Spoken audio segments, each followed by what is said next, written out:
I'm very excited, but I don't feel all the happiness that I dreamt of years ago that I'm going back to Palestine. It's because I've got a permission, an individual permission. It's not practicing our right as a people for the return. Since 1948, when I was driven out with my family, I didn't see Palestine, except once on the plane that I participated in hijacking it. I just flew over Palestine and saw it. That was the first time.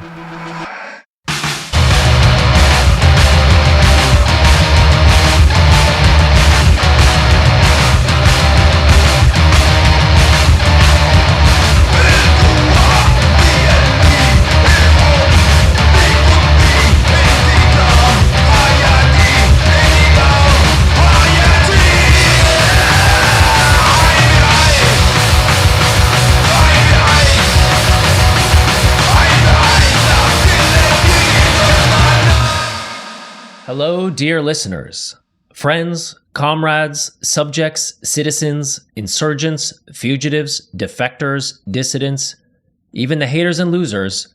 Welcome to Turbulence. My name is Dylan Saba, and I am here, as always, with our wonderful producer, Emsaniza. We are recording from New York City, the center of a world empire that is dying, but so far from dead. Now, you're probably wondering where our illustrious co-host is. Do not be alarmed. You will hear him shortly in the interview that follows.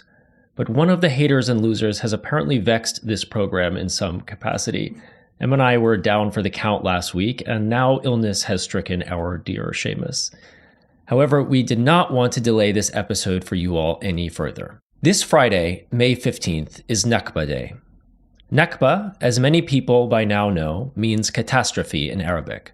And the word is used to describe both the mass expulsions that took place during the 1948 war in Palestine and the broader structure of Zionism and the ethnic cleansing of Palestine that has continued for generations. May 15th is a day to commemorate the pain of that dispossession, both to honor what was lost, but also to affirm the promise of national liberation and return. For me, as a child of the Palestinian diaspora, Nakba Day is always cause for me to reflect on the lives of my paternal grandparents, who spent the vast majority of their lives in exile. My teta Lillian was a little girl in Haifa in May 1948 and fled the Zionists by boat to return to Gaza where her family was originally from. They left everything, including cars in the garage. My Dido, Saba, was a bit older, a teenager of 17 years. He was living with his family in Jerusalem at the time, as his father, my great-grandfather, had a job with the municipality under the British Mandate. Near the end of his life, he recalled to me, for the first time, fleeing Jerusalem under a hail of bullets, with his family all packed into one car, first to the Nakba desert and then to Gaza, where his family was also from. My grandparents ended up meeting each other there and had several children, including my father, before they left Gaza and Palestine altogether in 1967, in the wake of another war. They went first to Qatar, before eventually settling in Beirut. Growing up, it was always important that I knew this story. Not so much the details, but the core essence of it. That to be Palestinian is to have suffered a tremendous wrong, a theft of world historical proportions, but also that the crime is not forgiven. Exile always carries with it the prospect, if not the promise, of return. And so it was a great honor to speak to someone of that generation, the Nakba generation, who has not forgotten, certainly has not forgiven, and has never wavered in his conviction that he will return to the homeland taken from him. Dr. Salman Abu Sitta is the person who first convinced me that the one-state solution is not only righteous, but that it is achievable. When I was in college, I attended a lecture of his where he presented his research on the Nakba. Not just on the Palestinian villages that were destroyed, but what actually happened to the land. Who lives there now, down to the precise details. His findings were that Palestine can be effectively restored, the literal villages rebuilt, with space to accommodate all Palestinian refugees and their descendants who choose to return. And this could be done with relatively minimal disturbance to the land's existing occupants, who could be provided accommodation in the urban suburbs of what is now Tel Aviv, assuming, of course, that they abandon Zionism.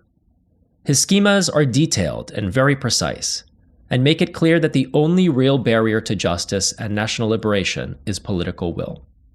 But in addition to visions of the future, Abu Sitta also taught me then, and again in the conversation that follows, about the past.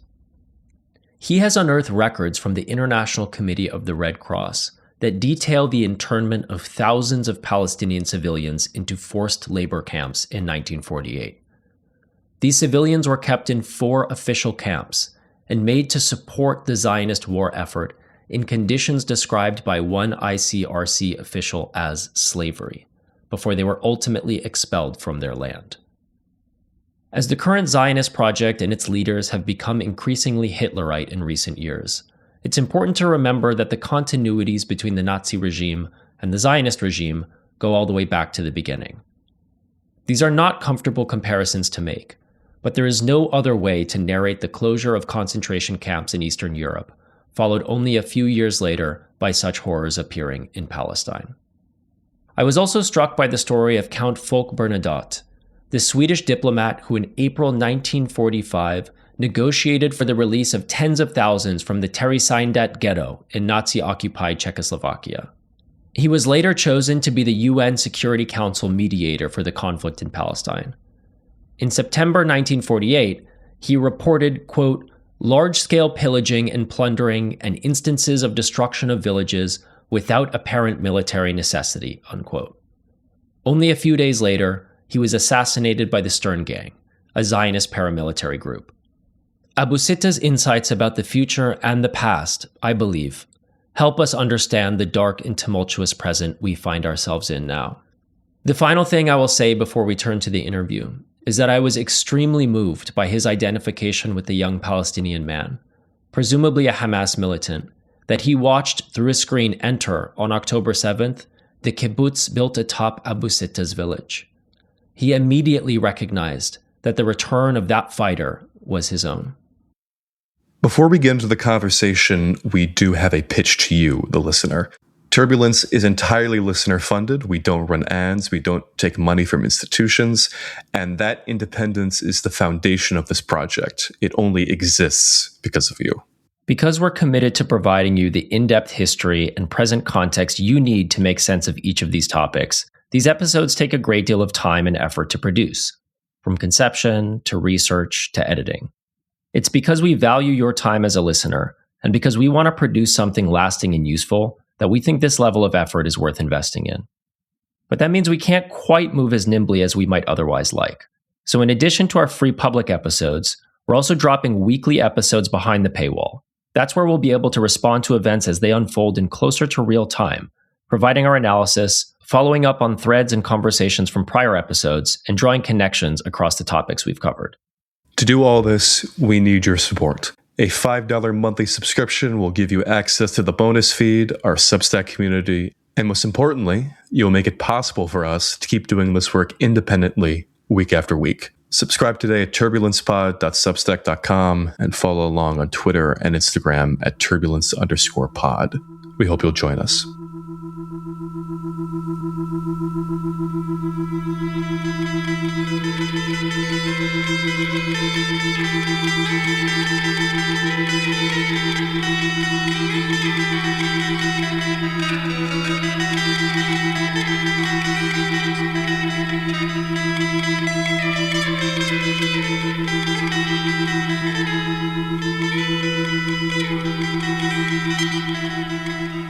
We are speaking today with Salman Abu Sitta. He is the president of the Palestine Land Society and a Palestinian refugee spending all of his life in hope of return. He joins us from Kuwait this afternoon. Thank you so much for joining us.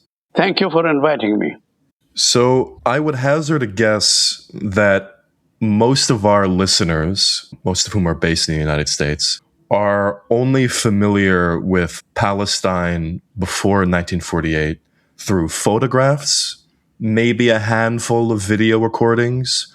some written accounts, but I would say it is likely that most have not heard from someone who lived in that period, who is with us in the present day. Can you begin by telling our listeners what memories you have of living in Man Abu Sitta during the British Mandate period? Yes, Palestine, the country I was born in and lived in, is no different from any other Arab country, stretching from Iraq to Morocco, which has been one country for at least, well, I see at least 1400 years, even before that, of course. But I say 1400 years because it became one state, and of course they spoke Arabic, and they were mostly Muslim. The majority were Muslims. There were also Christians and very, very few Jews. And this country stretched from, let us say, Basra and Baghdad in the east to Madrid in Spanish country, which was Andalus. So this is the country and this is the culture in which I lived. But it took a terrible turn in the First World War when a man called Balfour, British man, promised my country to other people who were not there at all and have not been there. European Ashkenazis who in time came through the British Mandate and took over my country by force. They depopulated 530 cities and villages in 1948 and 49. Of course, they killed many. Numbers are not very important, but at least at that time, the people who were killed are about 15 to 20,000 people. They took their land, and when I say took their land, they were a minority owned so-called Jewish land who were mostly Arab Jews. The land they owned in Palestine at the beginning of the British Mandate was 6%. And of course, by the end of 1948, they made Israel out of 78% of Palestine. And in this process, of course, they attacked and depopulated 530 towns and villages in Palestine, who are the refugees today. Their number today is 9 million Palestinians who are refugees from these areas. And the total number of Palestinians is now 15 million. And this process of evacuating or actually expelling the population of a whole country is unique in history, but unfortunately for us, but fortunately for history, it is recorded. The Israeli, or no, there was no Israel at the time, the Zionist forces which took over my country, they came from Europe in an army of 120,000 soldiers. They were formed in 9 brigades. They carried out 33 military operations. I record all that in the Atlas of Palestine. And they made Palestine into Israel. So here we have a situation in which a whole people of Palestine have been made into refugees by Ashkenazi Jews who came from Europe in smuggler ships, armed and prepared to do this invasion. It's really, as a geographer myself, as a historian, not only as a Palestinian, this is the worst calamity in the history of Palestine. Organized invasion from outside, from Europe, of course, by the collusion of Britain, invade another country, made its people refugees, depopulate 530,000 villages, and then have the audacity to claim Palestine is a land without people. There are no Palestinians. It's empty. And God told us to come back after 2,000 years to take back our patrimony. I mean, it defies the imagination of anyone who's intelligent or anyone who has inkling of geography and history. We're not talking about 2,000 years ago. It's all recorded. The British mandate document, for example, I have hundreds and hundreds of maps of Palestine before the British arrived in Palestine, during and after when it came to be called Israel. We have produced 7 atlases on that in several languages, in Arabic, English, Spanish, French. The atlas is in 1,400 pages. Atlas Palestine 1917 to 1966, available online. And just to tell you something which to me very obvious, not one Israeli or supporter of Israel disputed any single page in this atlas. So what I'm saying now is very, very documented. And you say, how come you attack a country, depopulate 530 towns and villages who have documents, maps, and everything, and make them refugees, today 9 million refugees. And if they try to return home, which is their right by international law, they are called terrorists. Imagine, if I go back to Al-Ma'in, my home, I'm called terrorist. And who lives in my land where I'm born? Metiv, who's Ukrainian, Boberman, who's German, and somebody else called, I just try to remember, who's South African. Those people came from these countries to my home, to my birthplace, and made the refugees. I know them by name. I trace their history and their geography and so on. How could you do that? How could you do that? And not only that, when you speak about that, you are told all kinds of bad names. You are terrorists, and you are this and that and that. Today, I spoke to an Israeli professor who claims to be sympathetic, and I told him, he's a professor of geography, do you dispute anything in my atlas? Do you dispute anything in the recent history? He said, no. Then why don't you support Palestinian right of return to their homes? He said, well, that's a long time ago. I said, what do you mean long time ago? I mean, I am a refugee since I was 10, and I can see my birthplace in maps and satellites and so on. I'm not claiming I'm telling you a fanciful story of centuries ago. I'm telling you about a fact which is existing today. Why don't you support my right to live? And this professor of geography, Israeli, is living on my own land. I said, you are a trespasser. You are living on my own land and claiming to be a citizen of that land. And I am only 2 kilometers away from you. If I am in Gaza, my birthplace is 2 kilometers away from that.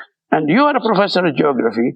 How come I cannot cross the barbed wire which Israel created and walk 2 kilometers to my birthplace? My birthplace is called Al-Ma'in. It is 60,000 dunams. Dunam is 1,000 meters. And I have reported that in many, many ways, including in Return to Al-Ma'in in forensic architecture video. You probably have seen that, or you could see it. It's online. And there I talk about where I was born and how I became a refugee and how I cannot go back. And all kinds of people from different countries, because they are Ashkenazi Jews, are living in my place.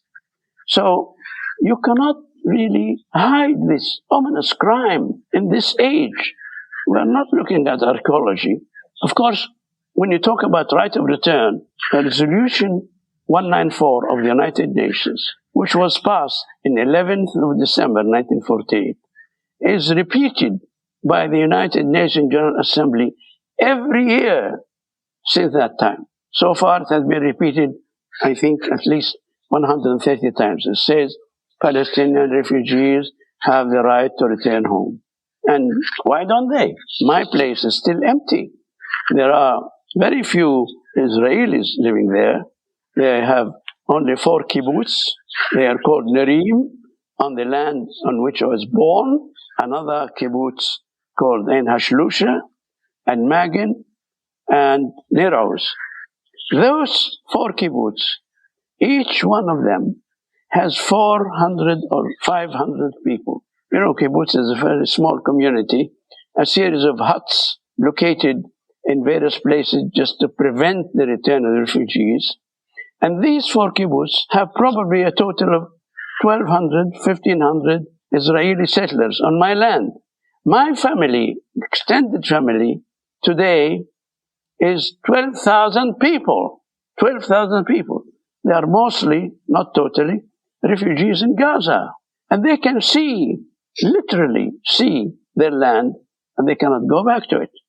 And if they do, as some did, and from time to time, they are shot, and they are called terrorists. Why? I'm returning home. Why do you shoot me? You should do that to the people who take my land and sit in it, settlers. So here is a short resume of my story.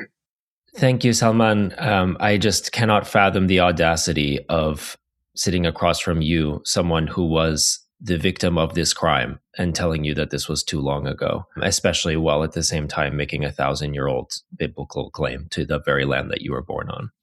As a child of the Palestinian diaspora myself, the Nakba stories of my grandparents, who themselves were subject to this crime as well, are things that I hold very dearly, even as, and perhaps especially because they have passed away in recent years. Both of the families of my father's parents were originally from Gaza. My teta, who was a little girl from Haifa, and my dido, who was 17 years old and living in Jerusalem at the time of the Nakba, both of them were exiled back to Gaza, where their families were originally from, in 1948. I was wondering if I could ask you about your memory of the Nakba itself. You were a boy at the time, and how those memories have shaped your experience in exile.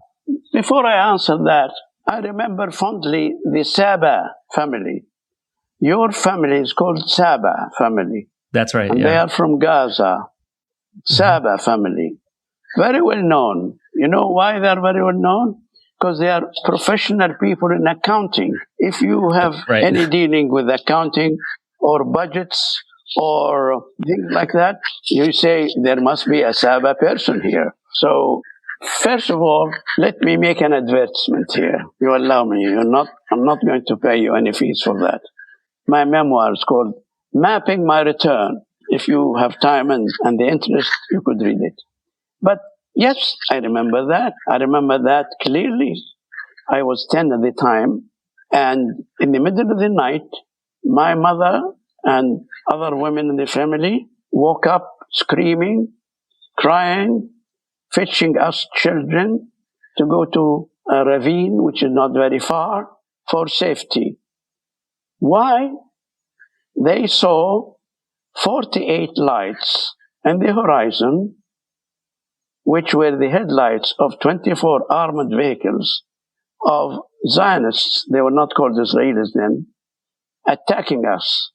They attacked us in 24 armored vehicles. And they appeared on the horizon at night. And when women saw that, took us children to a ravine for safety.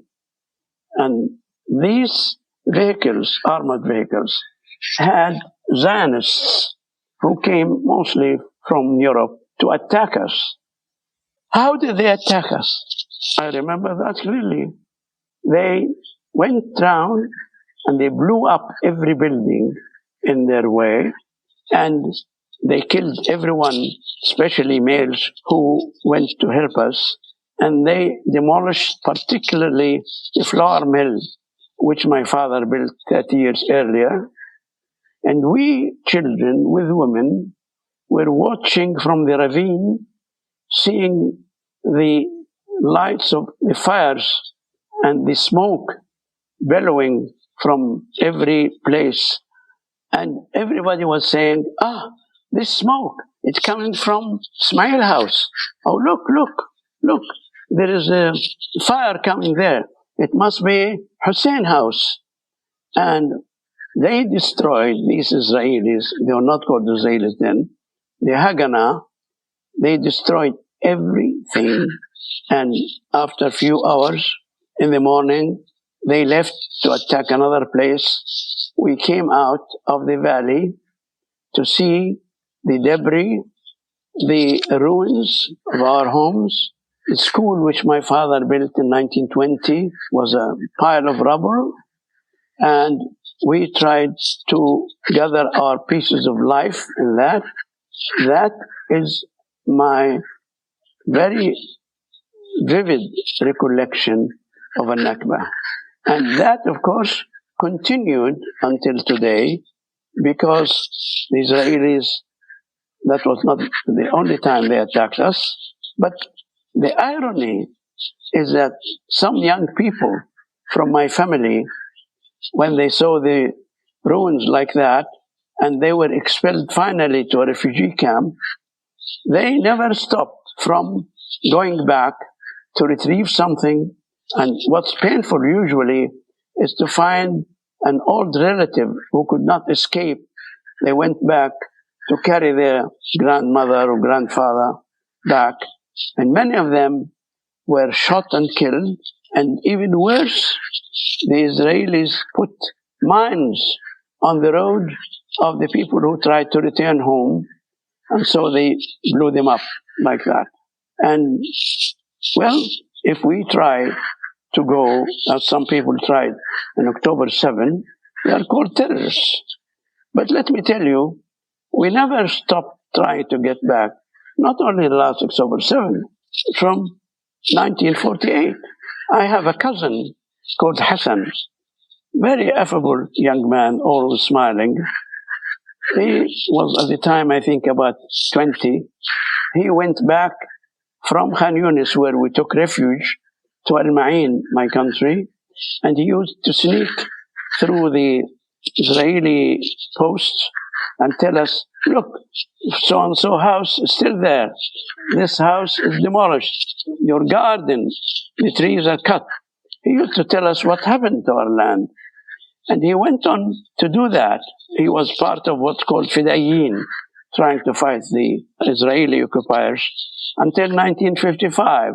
And on one of his trips, he was killed by a man planted on the route of those Palestinians who were trying to return.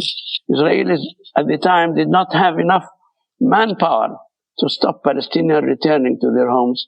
So they planted mines on the roads expected to be used by returnees. Now, as you know, not only I recorded that in my memoirs, but as an engineer and as a planner and historian and geographer, I converted this knowledge, this burning knowledge, I should say, into return plan. I devised a plan how we could return. And it really is, or not say simple, but very clear. First of all, I found out who the Jews, Israeli Jews, who are living in the land of every Palestinian village. So I identified who the settlers are and where they come from, what language they spoke. And they came from Russia, from Poland, and so on. So I made a geographical map of who took our land, who lives on it now. And this is very clearly documented. And then I said, what would happen if we return? And I found a very startling result. I find that 90% of the Jews in Israel today live only in 6% of Palestine, which is occupied, which is called Israel. 6%. 6%. So that, on the face of it, if we return, we will not displace many Israelis if they have any kind of right to stay there. We will not displace them. Then who then occupies our land?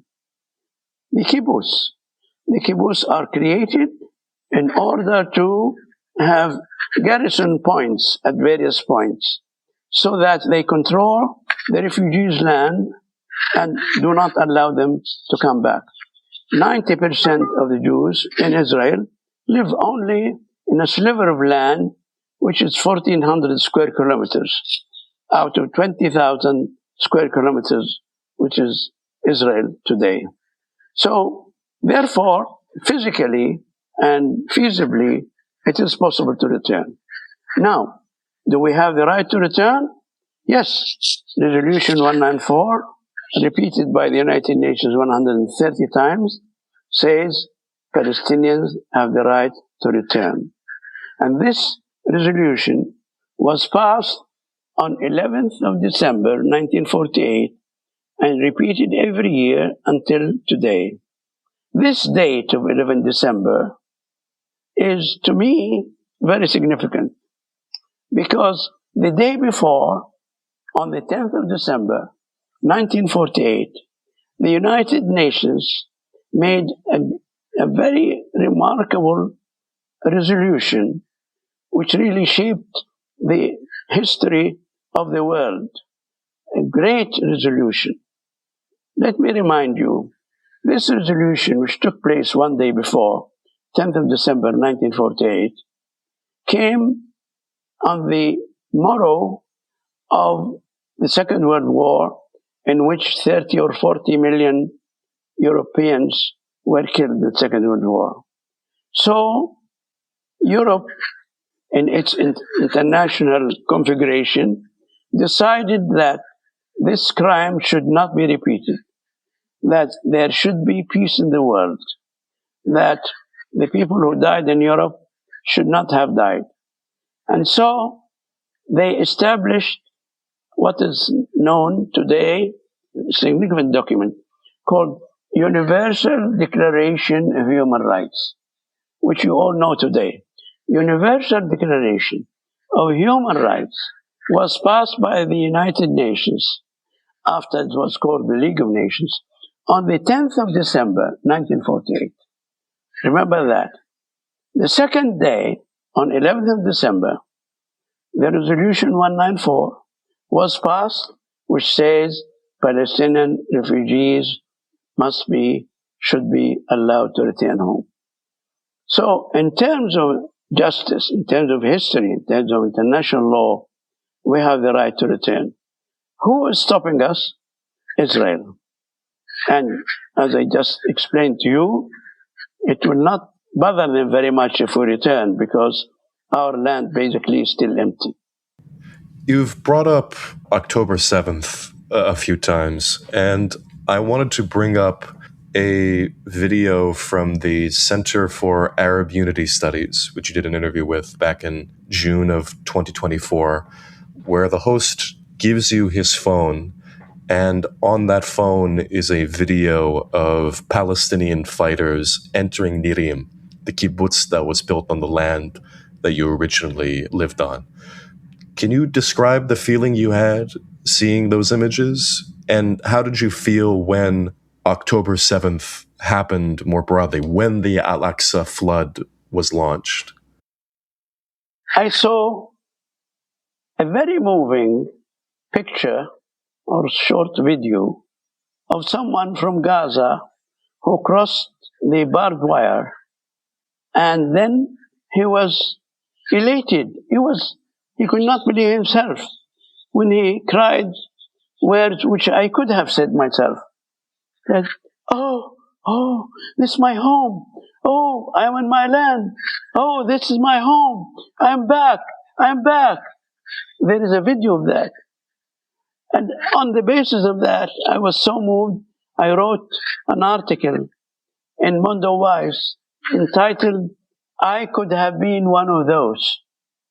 I could have been one of those. The sight of this young man, oh my goodness, I'm walking on my land, this is my land, I'm home. And how could you defeat such a feeling, a human feeling of return? How could you defeat that? I mean, you could be made of stone and then you have to respond to that. And yet, this man could probably was killed by Israelis. How could any human being deny the right of someone to return home, which is his home for thousands of years? He knows no other home. I mean, Al-Ma'in, for example, my land, is mentioned in historical documents by this name. We have a shrine in Al-Ma'in built in the 5th century. It's called Nuran, which was revealed by the people, whatever their religion was. Let me tell you one thing. When I give lectures in Europe, I said, I don't need to convince you this is my land. Our land is documented more than any European country I gave lectures in. After all, before 1500, there was no map of Europe. Nobody knows. The word Europe doesn't exist before 1500. There may be a place called Magyar, they're called Frankie land, which is French, but there is no map of it. Ours had maps 5 BC. In your memoir, you write about your experience of return. I mean, not a full return, of course, and not the political return that you are writing towards, but you did go back and visit occupied Palestine with your daughter in 1995. What was that experience like for you? Was the Palestine that you saw familiar to you at all? And how did that visit impact how you conceive of the possibility of return? Thank you for this question. Where can I start? When I became a refugee expelled from my home as a child, I was wondering and have a question in my mind which never left my mind even today. Who are these people who made me a refugee? They are called Jews. Who are the Jews? Where they come from? Why did they attack me and make me a refugee? What have I done for them? Do I know them before? And so, during many years, I was searching about who these people are, what their motives are. The question is only half the question. Half question to know who are the people who attack you? Why did they attack you? What did you do to them? I mean, as a child, I could not fathom answer to this question. But of course, when I went back, I took my daughter with me and I hired a taxi. The taxi driver is a Palestinian who has Israeli passport. And I told him, yes, go and drive along this road. About 200 meters, you'll find crossroad, turn left. He did. Then after a while, I said, you'll see a hill on your left side. Go near that hill. And this driver was amazed. He said, you have been here before? How do you tell me where to go? I'm a taxi driver. I said, I have never left. Wow. I'm here. I have never left. And this was the title of an article a friend of mine wrote. I have never left. Of course I have never left.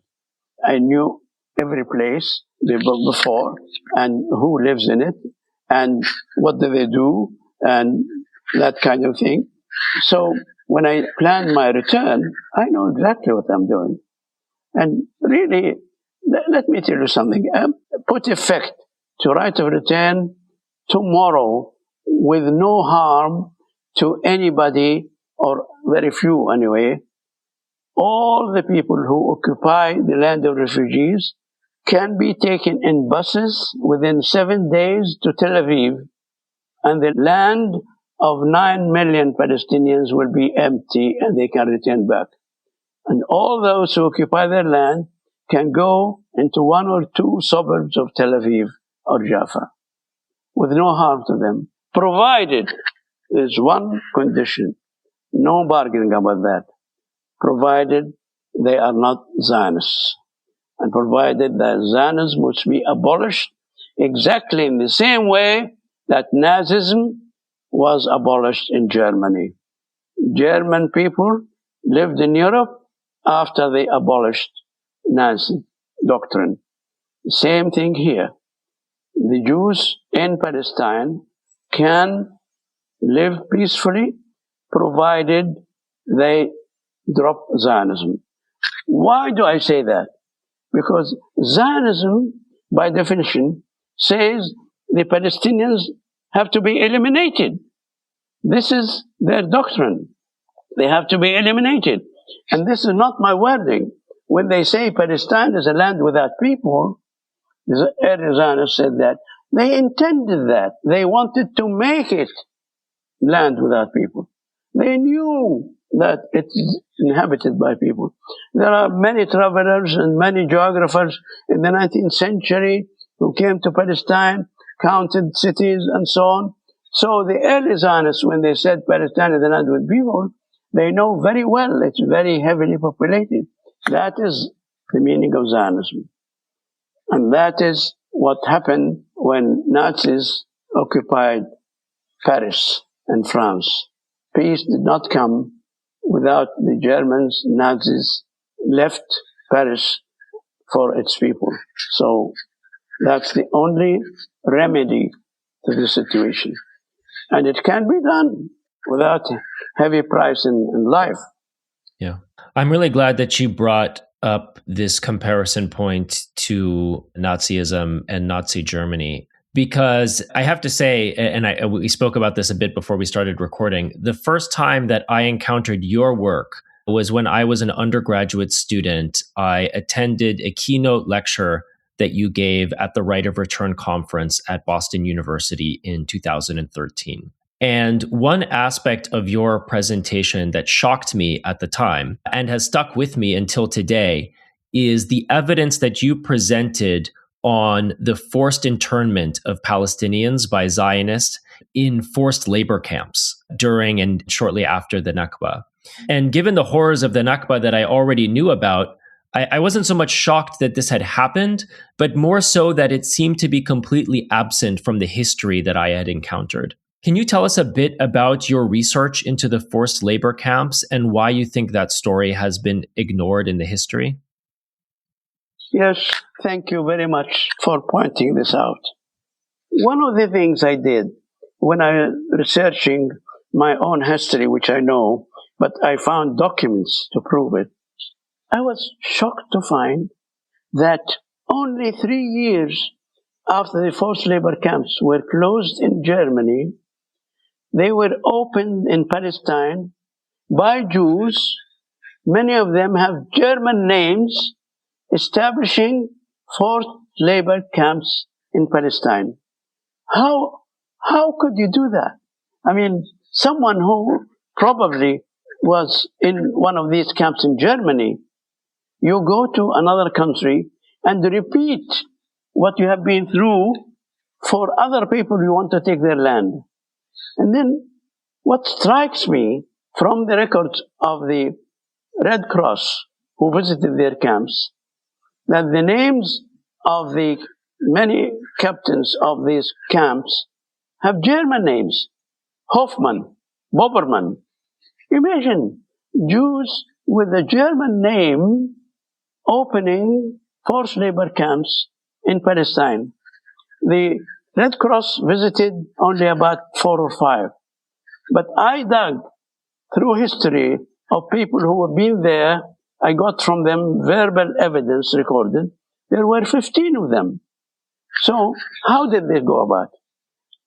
Israel, it was not called Israel then, attacked a village.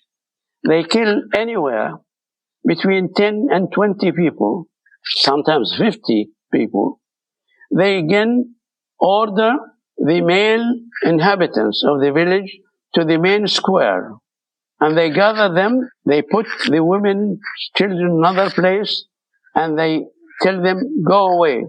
They shoot over their heads until they leave the village. Then the young people are gathered in this central square and taken to labor camps. What do? They take them to places which Israelis have occupied. They order them to dig graves, to bury the dead. They order them to carry the loot from Arab homes which are deserted. They order them to make trenches and fortifications. And anyone who tried to escape was shot. Now, the record of this, I went to Geneva, spent a week there, and found evidence of the Red Cross visiting some of these camps. And they have a debate, the Red Cross, whether to call these people prisoner of war or civilians. I mean, it's just a stupid argument. Here you have people who are mostly villagers from the village, collected to do forced labor, and many of them are killed in the process. Anyway, the record is very clear, and I have actually, if you bear with me for a moment, I'll just show you something. I'm very curious as to what this is.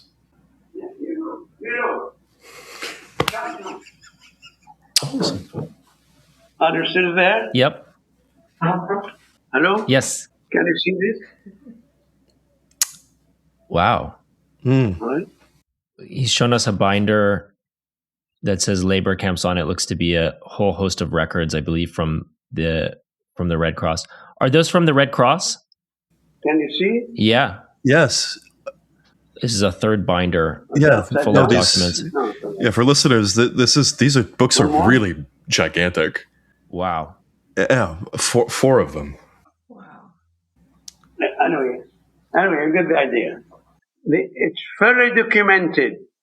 And the amazing thing is, not many people pick it up. Only a few of my friends who care about truth.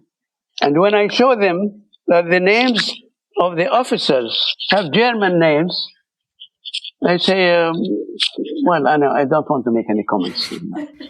The evidence is here.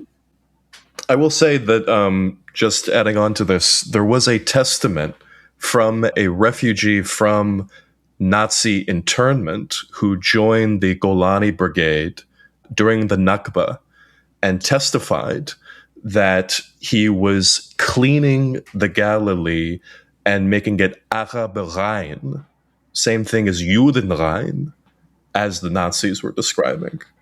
No, they knew exactly what they were doing. Yes, they knew. And it was deliberate, not accidental, because they just came from the scene in Europe in which all these things happened. Either they experienced it themselves or heard about it, or they must have known. They knew, and they deliberately wanted to do it. As other people did to them, they want to do it. They call it Einbrecher. Einbrecher, no alternative, which means kill Palestinians. We have no alternative. Ein, E-I-N, Brera. They use that in the Haganah in this 1948. Anyone criticize them? They Einbrecher. There is no alternative. So it's deliberate act. So something that really stuck out to me in my research of statements from David Ben-Gurion or Moshe Dayan is how just out in the open, out in public, they were discussing the need to destroy the memory of historic Palestine, to make sure that the descendants of the Palestinians did not even remember what had come before. In all of the research that you did regarding this, how well did David Ben-Gurion and the Zionists, how well were they able to destroy Palestinian history, the evidence of Palestinian habitation inside Palestine after Israel was created? Thank you again. There are two fields we talked about. First of all, the memory of Palestinians and the Arabs over the whole period from 1948, plus, I would say, Third World, when Nehru and Jamal Abdel Nasser has great influence on the Third World countries. That is one field I talk about. I consider this, in which the story of Palestinians was heard, not too much, but was heard.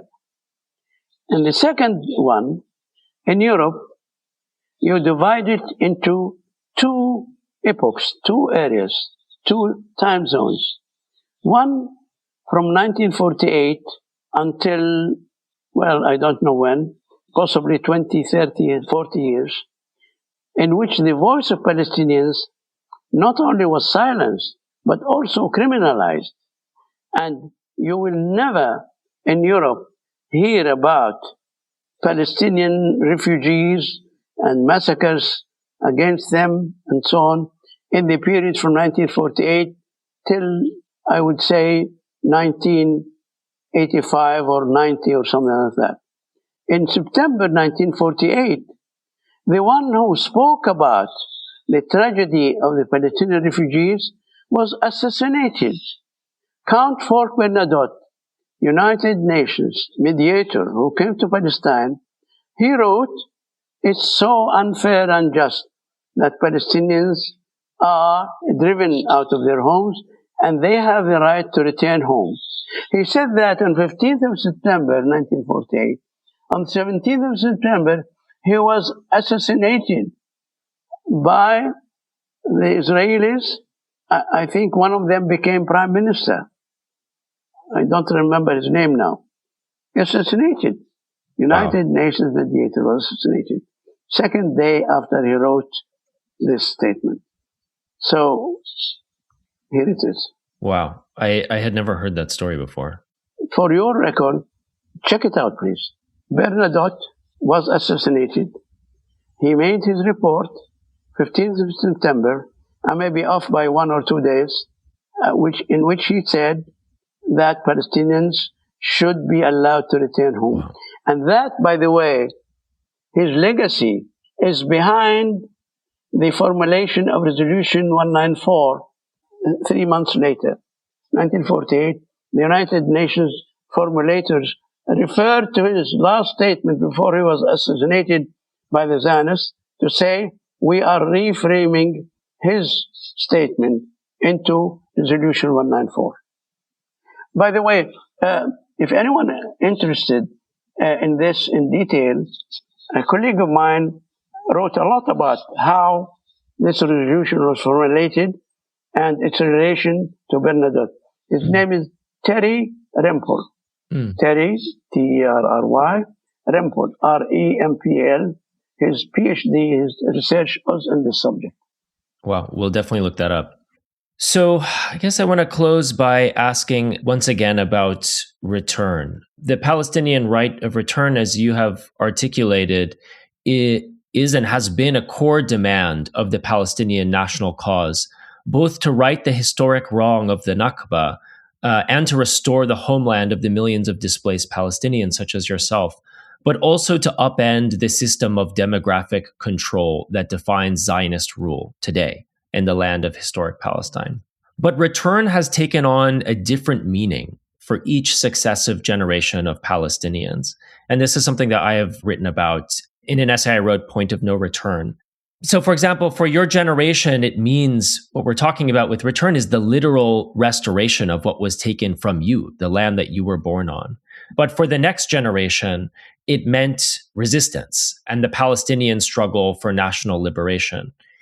And for our generation, it has meant confronting Zionism largely in other ways. For us in the diaspora, of course, for the Palestinians of my generation in Palestine, it has still meant resistance. But I guess what I wanted to ask you is, what is your message for the younger generations, both of Palestinians, but also of people of conscience worldwide? What can we do to make Palestinian return a reality? The three modes of thinking by various generations are really the same. To me, it meant literally walking 2-3 kilometers from Gaza to return home. For the young generation, the idea of expulsion is abhorrent and it should not be accepted. Whether this literally means that Palestinian New York will go back and live in Jaffa and Haifa or not, this is not the issue. Because today we live in a mobile world and the ideas and people travel a lot, but you should have roots. Carter, for example, I remember when he became president, he always said, I spend my weekend in my plantation, in the countryside. So to have a root and family roots in any place does not mean that you don't speak in London and Washington, does not mean that you become professor at Cambridge, doesn't mean that. But your bond with your roots should be maintained and should not be denied. And therefore, the mobility of the people today allows people to be anywhere. Actually, it's the opposite. The geographical mobility is now reduced because now you and I are talking together over thousands of miles. So I dream, I really dream, if Al-Ma'in is back, I would rebuild my house and sit there, walk about in the garden or create something, and then I go to my computer and talk to somebody in New York or other places. So the bond of your history and geography can be maintained, but the link with the world is open. Open. I remember many years ago when I hear about somebody from my family go to Jerusalem, which is only 1 hour by car. They come back and tell us, I was in Jerusalem, there were markets there, and I bought this and that. And we listen to them in awe. Oh, he traveled a lot. He went there to Jerusalem. He saw the Aqsa Mosque and so on. But now, even my father, I remember, he was a dignitary. He would go to Jerusalem to sign some papers. You'd go in the morning, come in the evening. We have to have a different meaning of geography. Bond with geography doesn't mean physically sitting there. Salman Abu Sitta, this has been a really, really tremendous conversation. I am so honored and grateful that you took the time to speak with us today. Thank you very much. I like the title of your work. And I enjoy that because to talk to people like you bring things in me which are not official statements about this and that.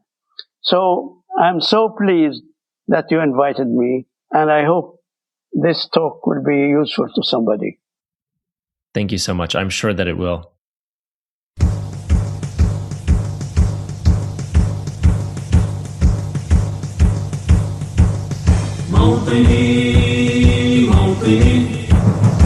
الجلال والجمال والثناء والبهاء في رباك والحياة والنجاة والهناء والرجاء في هواك هل أراك سالما منعما وغانما مكرما سالما منعما وغانما مكرما هل أراك تبلغ السمك موطني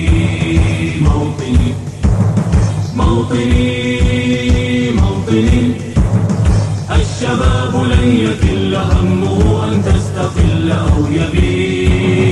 أو يبيد نستقي من الردى ولن نكون للعدا كالعبيد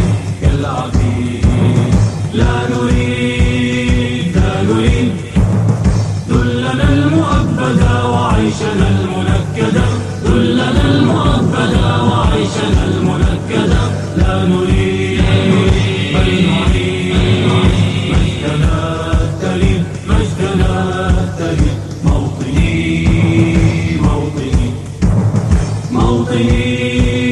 موطني الحسام واليرى